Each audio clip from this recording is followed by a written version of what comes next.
আমাদের civil aviation, বিমান, আমরা মনিটরিং সেলের মধ্যে যখন এই যে সিলেটের মনে হয় 2জন না 3জন ডেড বডি, এরা ডিটেলস দিচ্ছে, আমরা সঙ্গে সঙ্গে এমবেসিতে পাঠিয়েছি, তাদেরকে সেখানে মর্গে রাখা হয়েছে। এখানে কিছু প্রসেসিংয়ের ব্যাপার আছে, তাদের দেশের যে রুলস, সেই রুলস অবজারভেশন করে আমরা আমাদের মিনিস্ট্রি এবং আমাদের ফরেন মিনিস্ট্রির মধ্য দিয়ে আমরা এগুলা নিয়ে আসছি। আমরা ওইখানে যারা বিশেষ করে যেসব যুদ্ধ অবস্থা চলছে সেই সব আমাদের প্রবাসী কল্যাণ মন্ত্রণালয় এবং আমাদের এমবেসিগুলো মানে প্রতিনিয়তই মনিটরিং করছে এবং আমাদের একটা হোয়াটসঅ্যাপ গ্রুপ আছে প্রত্যেক মন্ত্রী থেকে এবং সরাসরি এই ব্যাপারে মনিটরিং করছেন আমাদের মাননীয় প্রধানমন্ত্রী জনাব তারেক রহমান সাহেব। এটা আমার মনে হয় কয়েক ঘন্টা পরপরই অফিসিয়ালি উনি নিজেও মনিটরিং করেন।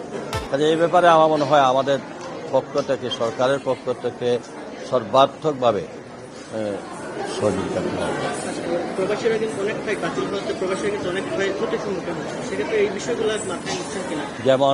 যেমন অনেকের ভিসা মেয়াদ শেষ হলো, আমরা সঙ্গে সঙ্গে আমরা হটলাইন আমাদের প্রবাসী কল্যাণ মন্ত্রণালয়, আমাদের এখানে বলা হয়েছে যে যারা বিশেষ করে ভিসা মেয়াদ শেষ হয়ে যায় বা এই ধরনের ফ্লাইট ক্যান্সেলের কারণে যদি অন্য কোনো প্রবলেম হয় সেগুলো আমাদের সঙ্গে যোগাযোগ। যেমন কিছুদিন আগে কুয়েতের 1 দিন বা 2 দিন ছিল, আরও আমরা সেটা মিনিস্ট্রির মাধ্যমে আমরা সেটা করে নিয়েছি। আমরা অঙ্গীকারবদ্ধ যে আমাদের পক্ষ থেকে যাদের ভিসার মেয়াদ শেষ হয়ে যাবে, যাদের যে কোনো আমাদের সামর্থ্য অনুযায়ী আমরা সরি করব। সরকার প্রধান যেখানে জিরো টলারেন্সের কথা বলেছেন, আমাদের এই এলাকার সংসদও দেখছি সেদিন বলছে জিরো টলারেন্স।